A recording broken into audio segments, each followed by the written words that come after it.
Hi, and welcome to my video on the 3 money mindset tips to help you build your online business.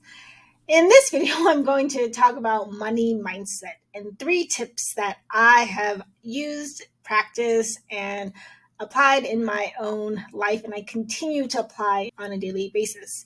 I wanted to make this video. It's a bit different, and I admit that this is a very different kind of topic related to money and building an online business, but it's one of the most powerful lessons as someone who has been self-employed in the last 5 years. This journey into learning about money mindset really began 3 years ago. I'll backtrack a little bit. So 5 years ago, I was still working at my full-time job, and I had a feeling that time come up in the sense that I stopped feeling it anymore. I wasn't happy, not motivated. I was uninspired. My whole vibe and energy was down. I wasn't having a fun time at work. And so one thing led to another, and my time at my job came up, and I didn't have a plan. I had looked into other jobs. Nothing out there really struck me or interested me. I tried a lot of different things, but I ultimately decided I was going to give this self-employment journey a chance. And along the way, I had a lot of roller coaster emotions because it's not that easy. It seemed like I was very determined and confident, but there were moments where I really had a strong reaction. There were moments where I was frantically nervous and panicking and not sure whether I could be self-employed. I wasn't sure if I could have a cup of coffee. I wasn't sure if I should spend money. I was holding up at home, and there was a period of time where I was afraid to spend money. And that's when I realized I needed to try something else. Someone in a Facebook group recommended looking into money mindset work. It was new to me, and I'm going to put a link in the description below to some books, no affiliate links, books on Amazon that I've purchased and read and found really useful in my own experience. And each person, in my opinion, needs a money mindset practice. It's not taught in school, but this kind of money mindset practice can help us all have an experience with money that is different than what we're taught in school about it. Tip number 1, money as an illusion. So the first tip really is treat money as an illusion. And when I say that, treat money as an illusion, there's so much of us that we are very logical overthinkers, overly analytical. I can admit that I have been that way at times as well. But come to experience money as an illusion, I have a reaction that is less triggered. I'm also having less of a reaction and more experiencing this kind of transaction of money, whether it's real or not. So what I mean is, let's say I am looking online to buy a new camera because I'm wanting to record my videos. This camera that I'm looking at is, let's just say, $5.99. It's a great camera. Now, my logical mind wants to approach this as, oh my gosh, it is $5.99. That's $600. That is a lot of money. Maybe I should get something cheaper. Maybe $600 is not a good investment right now, given where I am in my business. The point is, my initial reaction without having studied money mindset before was like, that's a lot of money, and it may not be wise, it may not be practical. I should save, or I should wait, or find something cheaper. But my money mindset lens comes in and I'm like, okay, $5.99. It's just $5.99. Let's not give this a story. Let's not give it more power and energy than it needs.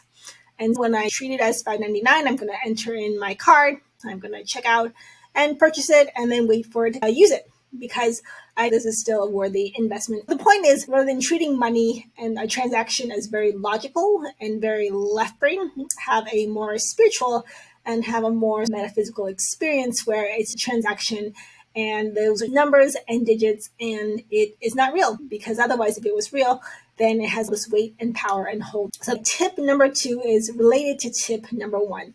Money is an experience. And so instead of thinking of money as very finite and limited and as a transaction where it comes in and out, having experience, I am experiencing. And that is something that a lot of us may be familiar with or not familiar with, but try it. Have an experience with money.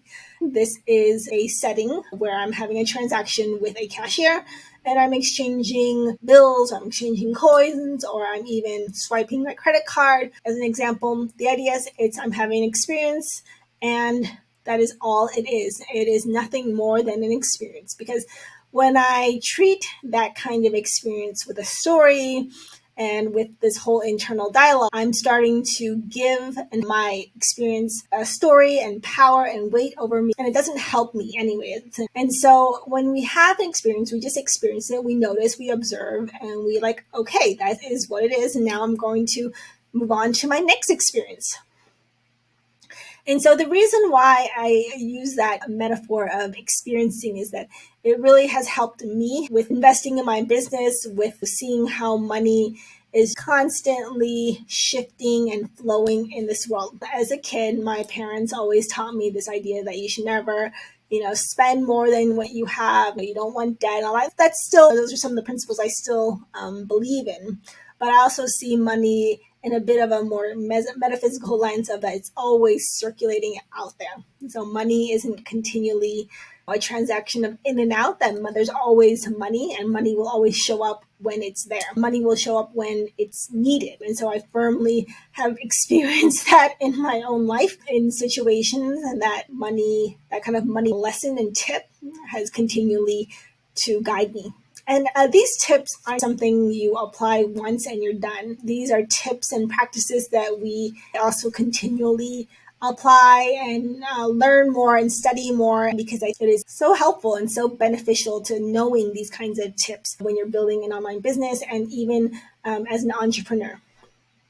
So my last and final tip is tapping. Tapping sounds interesting. It's related to energy. And so these are all very spiritual concepts that I have been working on and studying in the last few years. When my whole energy is like down because I'm worried about something, and that's all I can think about, and I'm obsessing about it. I'm like, oh my God, is the money going to come? Is the money going to come?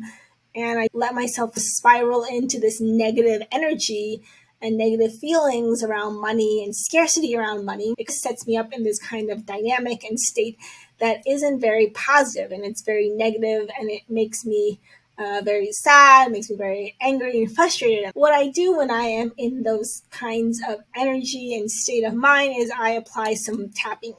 And so you can look at the book Tapping for Wealth. I find it really helps release the negative energy that I am experiencing and shifting into a more positive state. So the whole idea is similar and comes from borrowed from NLP, is changing our state from a low state into a more positive and higher state. Because when we are in a more higher and positive state, we can attract and bring in the kinds of changes and people and events in our life that can really help us level up. So those are my 3 money mindset tips. They are very more spiritual rather than logical, different from what a personal development or finance person would say and recommend. But for me, they have been really instrumental in being self-employed and trusting this journey. And I hope that I can pass on this wisdom to some of you who are interested. And I'll link below to some of the books and websites that I have supported and studied from to help me in my journey as an entrepreneur business owner. So thank you for watching.